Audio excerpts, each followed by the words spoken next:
2017 से जब से मैं यहाँ पे आया हूँ, सोशल साइट देश विदेश पूरा वर्ल्ड जुड़ा हुआ। और जब मैं आया था तो मेरे पीछे काफी आंडू पांडू गांडू पड़े थे। जरा मेरे शब्द को तुम लोग दोहराओ, कितने पड़े थे? जिंदगी में जब इंसान सच्चाई के मार्ग पे चलता है, एक प्रकार के प्राणी उसके पीछे पड़ जाते हैं, इसीलिए उसमें प्राणी जो है आंडू आंडू पांडू है और दूसरा कोई नहीं है। बोलने का कारण यह है कि माँ बहनों का इज्जत सम्मान करना सदा सर्वदा कल्याणकारक होता है। आज के लोग क्या करते हैं कि अनर्थ करते हैं। कोई अपने बीवी को डांटता है, मारता है, कोई अपने बेटी को मारता है, कोई अपने बहन को मारता है। यहां तक जरूरत पड़ता है तो उसे काट के भी फेंक देते हैं। इनको ये पता नहीं है कि पूरा संसार जो है नारी से बनी हुई है। संसार का पूरा मूल कारण सिर्फ नारी है, आदि शक्ति परमेश्वरी, जिसने ब्रह्मा विष्णु महेश को भी बनाया है। और उन नारियों पे अत्याचार हो वो उचित नहीं है। समाज में कुछ सुधारने के लिए हम कोशिश कर रहे हैं कि लोग सुधरे। नहीं सुधरेंगे तो फिर यहाँ से गाली खाएं या चाहे जूते खाएं, सारे सुधरेंगे तो जरूर, इसमें कोई दो राय नहीं। जिंदगी में हमेशा एक बात हमेशा आप सब लोग याद रखना, बड़े हैं उनका इज्जत करो, सम्मान करो, छोटे हैं उनका भी थोड़ा सा सम्मान करो, क्योंकि बालक है। अगर 6 साल का बालक हो, 7 साल का कोई प्रश्न कर लिया है तो कुछ ना कुछ तो उसने देखा होगा, कुछ ना कुछ तो उसको पता होगा। इंसान जब जवानी के पहल में कदम रख देता है ना तो उसकी सद्बुद्धि खो जाती है, वो संसार के मोह माया में फंस जाता है, फंस के उलझ जाता है, इसलिए वो बहुत कुछ नहीं कर पाता।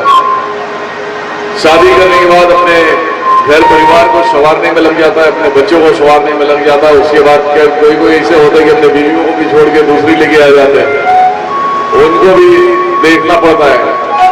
इस संसार में एक बेटा अपने बाप से कितना प्यार करता है, एक बाप अपने बेटे से कितना प्यार करता है, एक पति अपने पत्नी से कितना प्यार करता है, एक भाई भाई से कितना प्यार करता है। इसके लिए स्वयं त्रिलोकीनाथ नारायण राम के अवतार में आए। ऐसा नहीं कि वो रावण को मारने आए थे। रावण जो आप सभी के दिलों में पल रहा है उसको मारने आए थे। ये कारण है सिर्फ रामायण का कि रावण को मारने आए थे, नहीं। आपने देखा होगा रामायण सीरियल वगैरह आपने देखा होगा, लेकिन मैं अंदर के भाव को प्रकट करता हूं। रामायण में दिखाया जाता है कि जब राम भगवान अवतरित होते हैं तो बचपन से लेके बहुत संघर्ष करते हैं, अपने गुरुकुल में जाके गुरुओं से विद्या सीखते हैं। हालांकि उन्हें सीखने की आवश्यकता नहीं पड़ी, लेकिन इन संसार में जो भी आया है उसे गुरु बनाना पड़ेगा। इसीलिए कहा गया है, गुरु बिन ज्ञान न उपजे, गुरु बिना मिटे न भय, गुरु बिना संशय न मिटे, जय जय जय गुरुदेव।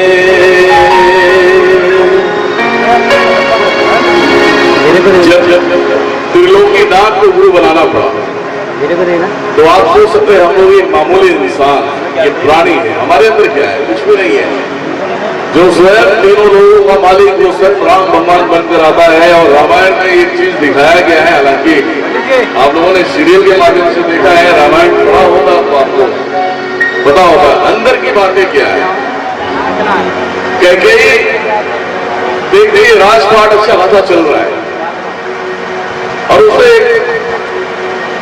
गिल्टी सा महसूस होता है कि राम को यहाँ सम्मान दिया जा रहा है और मेरे लड़के को सम्मान नहीं दिया जा रहा है, और इस राज्य का राजा तो मेरा लड़का ही होना चाहिए। नाराज होकर बैठ जाते हैं। जब राजा दशरथ जाते हैं पूछते हैं कि हे देवी ये क्या नाराजगी है, नाराज क्यों? बीच सभा से उठकर आप चले क्या रीति? कैकेयी कहती है कि आपने मुझे वचन दिया, क्या वचनों का पालन करोगे?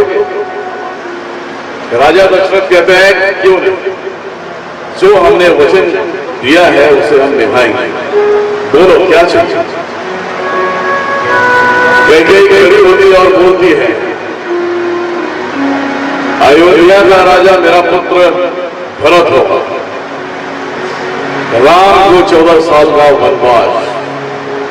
इतनी बातें सुनते ही राजा दशरथ गिर जाते हैं नीचे, दिल का दौरा चालू हो जाता है।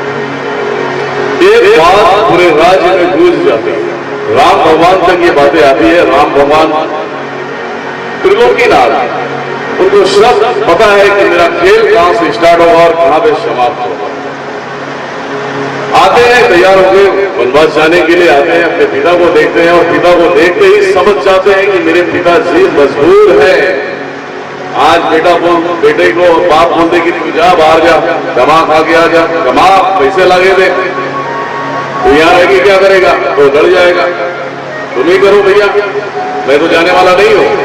लेकिन राम भगवान एक सीख दे रहे कि बाप की मजबूरी देखते हैं और समझ जाते हैं और बोलते हैं ठीक है पिता साहब, मुझे आज्ञा दीजिए, मैं यहां से जा रहा हूं। राजा दशरथ कहते हैं नहीं पुत्र नहीं, तुम बन जाओ। ये हमारे रामायण में दिखाया नहीं गया है। राम भगवान कहते हैं कि पिताश्री जो नियम और नियति बना हुआ है, उन नियतियों का पालन करना ही कर्तव्य है हमारा, मुझे मत रोकिए, अन्यथा इस अयोध्या नगरी में लोग कहेंगे कि राम ने अपने पिता का बातें नहीं माना और उनके वचन से खंडित कर दिया। जब वो जाने लगते हैं तो सीता माता भी आ जाती है, हालांकि जगत जननी जगदम्बिके है, सब उसी के अंश है, उसे रोक रहे लोग। तो माता कहती है कि जहां मेरे स्वामी वहां मैं, इस राजमहल का सुशोभ मुझे नहीं चाहिए, मैं मेरे स्वामी के साथ में ही जाऊंगा। पीछे से लक्ष्मण आता है जो श्रेष्ठ नाथ, वो आता है। राम भगवान बोलते हैं अरे भैया तुम क्यों जा रहे हो? तो बोले नहीं, आप ही मेरे भगवान हैं, आप ही मेरे भैया हैं, आप ही मेरे माँ हैं, आप ही मेरे बाप हैं, मैं आपकी सेवा के लिए चलूंगा। निकल जाते हैं। जैसा अयोध्या नगरी छोड़ते हैं, भरत को पता चलता है। भरत आता है और पूरा हाल समझ लेता है, जान लेता है, अपने माता से झगड़ा करता है और राम की तरफ भागता है। देखो सबसे बड़ी बात क्या है, एक पति का सम्मान करने के लिए वो स्त्री अपने पति के साथ में निकल जाती है। उसे ये भी पता नहीं होता है कि जंगल में रहेंगे कहां पे, खाएंगे क्या, पिएंगे क्या, ये कुछ भी टेंशन नहीं, लेकिन उसे पति के शरण में रहना है। एक भाई जो राज को छोड़ के सेवा में निकल जाता है और एक भाई वो जो देख रहा है कि मेरे राम भैया नहीं है, तो मैं इस राज्य का कोई भी लाभ नहीं उठाना चाहता। राम भगवान की तरफ जाता है, राम भगवान को रोकता है और रोकते हैं तो राम भगवान एक ही बात बोलते हैं कि हे भरत, नियति में जो लिखा है हमारे साथ में वही होगा। अभी तुम अयोध्या के राजा बनकर बैठो, वहां के प्रजा की इज्जत सम्मान करो, सेवा करो। नर्वस हो जाता है, नर्वस होके एक वचन देता है राम भगवान को कि भैया ये आपके चरण पादुका मुझे चाहिए, उस राजगद्दी पर सदा सर्वदा आप हैं और आप ही विराजमान। जिस प्रकार से आप वनवास को धारण किया है उसी प्रकार से मैं सन्यासियों की जिंदगी बिताऊंगा। अब सोचो भाई भाई का क्या प्यार है। और आज एक भाई चलेगा, दूसरा बोलेगा चल भाई ठीक है, एक पर हो गया। धन के लिए, जमीन के लिए, जायदाद के लिए एक दूसरे का खून बहा है ना। राम भगवान निकल जाते हो, चरण पादुका लेकर आता है और वो राजगद्दी पे रखता है, पूजा पाठ करता है, सन्यासियों का कपड़ा धारण करता है और राज से बाहर को अपना स्थान रखो।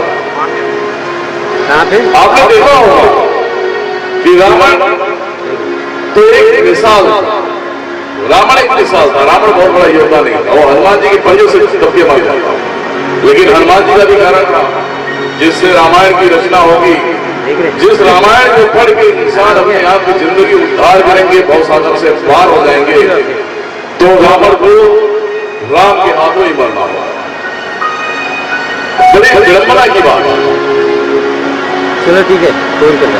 सीता माता को वनवास के दरमियान में इसी महाराष्ट्र में फोन करता बात पंचवटी में सीता माता को बोलते हैं कि हे प्रिय, अब यहां से हमारी कहानी स्टार्ट है।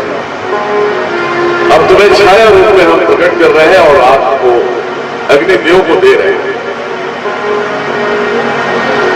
अग्निदेव को आह्वान करते हैं, अग्निदेव आते हैं और बोलते हैं कि हे अग्निदेव, मेरे सीते को अपने शरण में दो और इसकी छाया मेरे साथ में। अब यहां से मेरा कार्य प्रारंभ हो गया है, अब मुझे लड़ना है। तो आपने फोटो नहीं भेजे? अग्निदेव कहते हैं कि हे श्री राम प्रभु, हे त्रिलोकीनाथ, ये अवसर देकर मुझे धन्य कर दिया।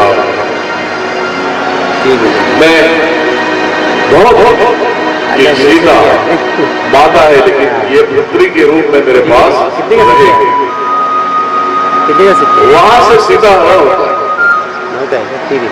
सीता हरण होता है। दुनिया को लगता है कि राम भगवान जो है कि सीते सीते सीते कह के चिल्ला रहे हैं, लेकिन दुनिया को समझा रहे हैं कि पत्नी का दर्जा क्या होता है। पत्नी के लिए गली गली दौड़ रहे हैं, जंगलों में दौड़ रहे हैं और चले जा रहे हैं।